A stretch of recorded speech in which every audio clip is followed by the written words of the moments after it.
Hello everyone, this is Dave and welcome back. Today I want to do a quick tour through my 1965 Mustang Fastback of just what we have on the car today and some of the upcoming projects I'm planning to attack. First things first, let's take a look at the engine, or lack thereof. My current plan, I'm looking at a 5-liter rolling 302 block and a T5 transmission. The transmission I've actually got on order from Modern Driveline, and the engine is in the works. I have a block that I'm having checked out, but nothing definitive yet. So definitely more to come and more to watch as we go forward there. Some of the other projects, and something kind of not particularly unique to the 6-cylinder car that this originally was, this actually has the upgraded 8-cylinder spindle and brakes. You can tell that here by the 5 lug nuts as opposed to 4 that would normally be on here. Now, while the drum brakes worked on this car, it's definitely an older technology, so I'm intending to use a disc brake conversion kit from Willwood to upgrade this from a drum front suspension or braking system to a disc brake in the front.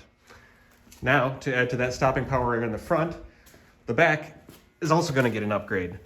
Now, the original rear end in this car is an 8-inch open differential. So I mean, if when you put power and one of the wheels slips, only one of the wheels is going to actually slip. The other one's not going to grab traction for you.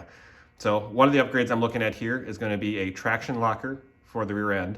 And then I'm also going to do disc brakes to replace the drum brakes here in the rear end. Now a little preview of what's to come there. I actually have the donor rear end that'll replace the one in my car sitting right here. Now this rear end is actually out of a 1968 Mustang. It has a traction lock 8-inch rear end already in it, so I'll just end up pulling that out and putting that into my axle housing. And this one also has the feature of having a disc brake swap already done on the outside here. Now this is not an original setup for this car. This is actually a kit that you can buy from a few different locations to use, and if I'm not mistaken, a GM caliper and disc setup mounted to your 8-inch rear axle. Now, some of the other projects I have looking at here, to go with those disc brakes, I intend to do a boosted brake system with the dual master cylinder to improve the safety. This is a setup here from Master Power Brake. This one actually fits with an a manual transmission car, which I plan to, as we talked about earlier, keep for this vehicle, which is a little bit harder to do considering some of the placement inside the firewall. One of the other items, I've ordered this from CJ Pony Parts, is some replacement window regulator pieces. Now I'll show you here in the inside of the car that these pieces on the car are actually pretty worn out already. So these pieces will upgrade that, make the window go up and down easily and smoothly.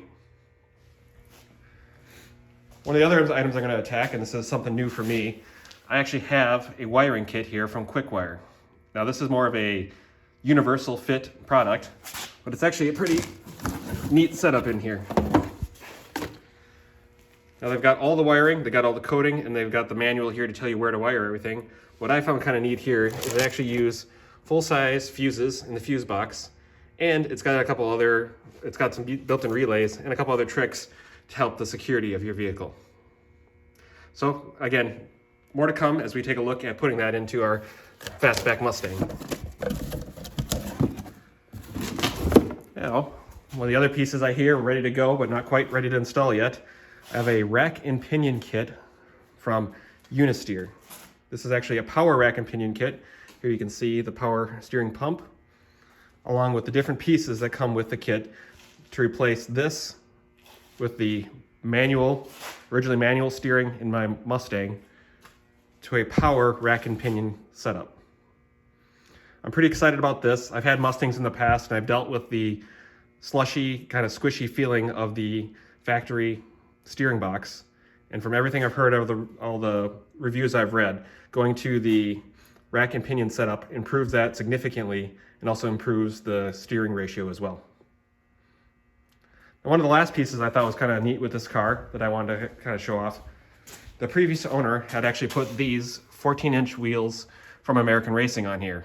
Now, from the best that I could tell in a little bit of research, this is actually kind of a unique deal. These are 14-inch T70 I believe, T70R torque thrusts. Now the R actually signifies by these ribs that are found along the outside. And they only, from what I could tell, put these on vehicles, or they only made these between 1969 and 1972. So a very small window where you could actually get these 14-inch rims. Now American Racing did reproduce these later in the 90s, but the smallest size they went with was a 15-inch. Now lastly, just since I mentioned it here, we'll take a look at the inside of the vehicle. As you can see, definitely a lot more work to do here. Lots of interior pieces being stored here for the moment. But what I just wanted to highlight was the work we're going to do here on the window. So you can see here, I've got one of the cranks still attached. If I give it a wiggle, you can see how much that moves around, just showing how worn out the gearing components are in there. So I'll replace the component here, and then there's another slide component that's here that'll need to be removed, replaced, and then greased up a little bit, which will make it so this window, as you can see here now, cranks up a little more easily without added effort or having to grab the window and help it up as it goes. All right, everyone, that's a quick tour for today and some of the upcoming projects. Please join me again as I start some of these projects and we start having some fun. Thanks.